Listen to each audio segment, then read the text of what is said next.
लिजी burden कौन थी और उसने क्यों अपने फादर और स्टेप मॉम की बहुत ब्रूटलिटी के साथ हत्या करी थी, आज उसके बारे में हम बात करेंगे। लिजी एंड्रयू बर्डन का जन्म 19 जुलाई 1860 को फॉल रिवर मैसाचुसेट्स में हुआ था। वो एक वेल्दी फैमिली से थी जिसमें उसके पिता एंड्रयू बर्डन एक सक्सेसफुल बिजनेसमैन थे और उनकी स्टेप मॉम एबी बर्डन थी। लिजी और उनकी बड़ी बहन एमा अपने पिता के घर में रहती थी।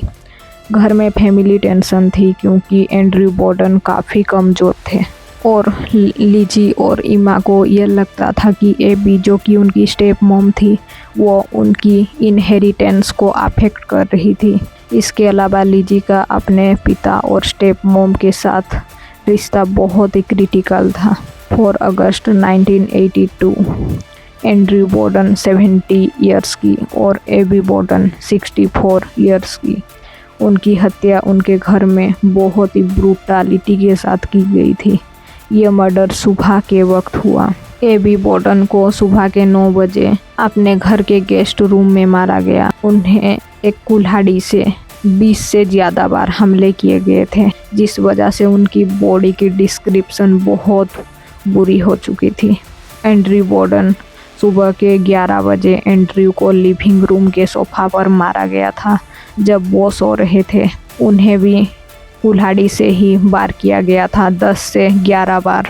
ज़्यादातर उनके चेहरे पर किया गया था जिससे उनकी स्कल टूट चुकी थी।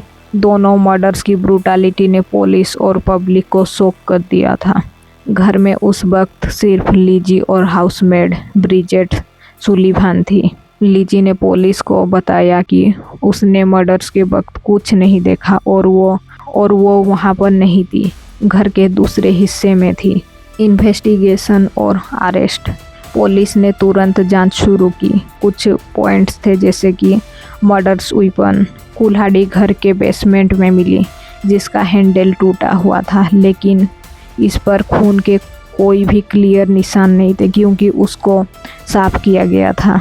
लिजी का बिहेवियर बहुत ही सस्पिशियस था। वो शांत थी और जो भी स्टेटमेंट वो दे रही थी वो बार बार बदल भी रही थी। उसने कहा कि वो घर के दूसरे हिस्से में थी जिस वजह से उसको इस हत्या के बारे में कोई भी पता नहीं था, लेकिन अपने स्टेटमेंट को बदल रही थी जिस वजह से पुलिस ने उसको भी सस्पेक्ट के लिस्ट में देखा था।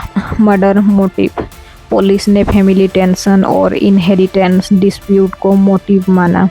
एंड्रयू की विल के बारे में कुछ र्यूमर्स थे जैसे कि वो अपनी प्रॉपर्टी एबी के रिलेटिव्स को दे सकता था, जो कि लिजी और एमा को बिल्कुल भी पसंद नहीं था।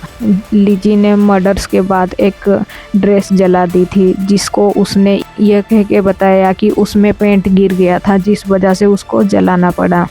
पुलिस ने इसे सस्पिशियस माना, सोचकर कि शायद उस पर खून के निशान होंगे जिस वजह से उसको जलाना पड़ा। 12 अगस्त 1892 को लिजी को अरेस्ट किया गया। उस पर डबल मर्डर्स के चार्ज लगे। ट्रायल। लिजी का ट्रायल जून 1893 में हुआ जो नेशनल सेंसेशन बन गया। कुछ इम्पोर्टेंट डिटेल। कोर्ट ने लिजी बर्डन के बिहेवियर को बहुत सस्पिशियस तरीके से देखा गया क्योंकि वो बार बार अपने स्टेटमेंट को बदल रही थी, जैसे कि उसने अपने ड्रेस को जलाया था पेंट लगने की वजह से और मर्डर वेपन को भी धो दिया गया था। डिफेंस का केस। लिजी के लॉयर्स ने उसकी रेस्पॉन्सिबिलिटी और लैक ऑफ फिजिकल एविडेंस पर जोर दिया।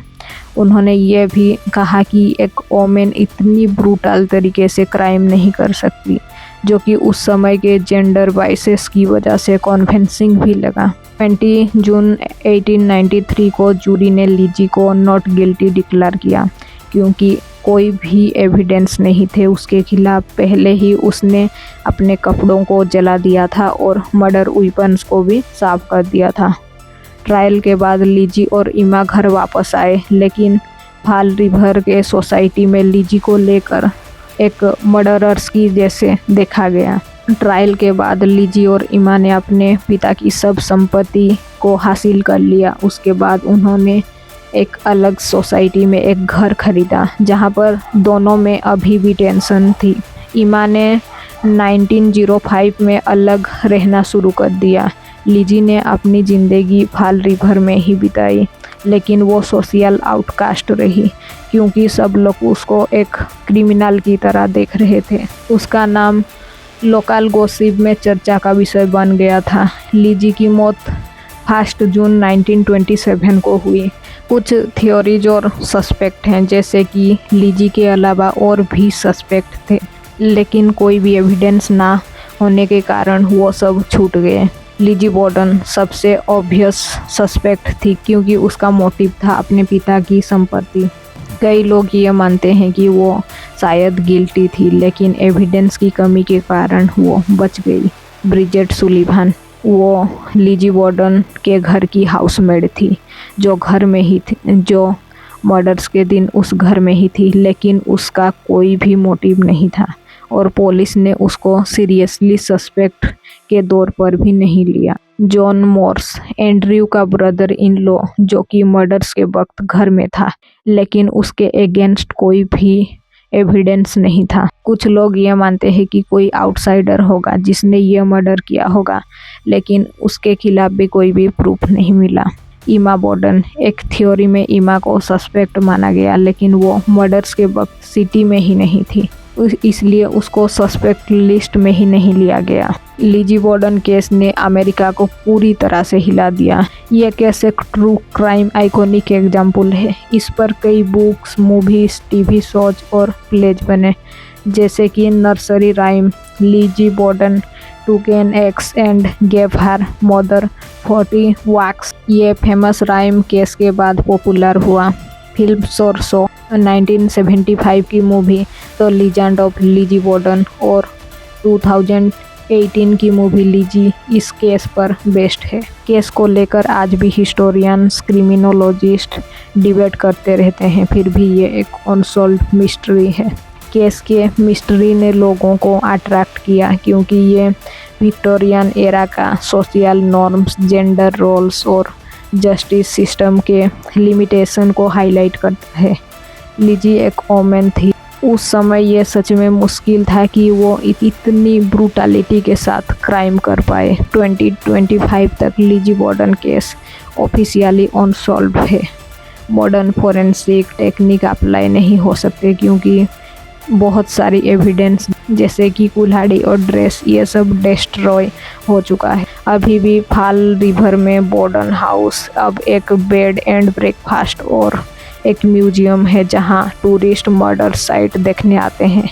यह केस ट्रू क्राइम्स एंथुसिस्ट के लिए एक एंड्यूरिंग मिस्ट्री है। और आपको किस केस के बारे में डिटेल्स चाहिए आप कमेंट करिए, लाइक शेयर करिए और मेरी तरफ से कोशिश ऐसे ही जारी रहेगी।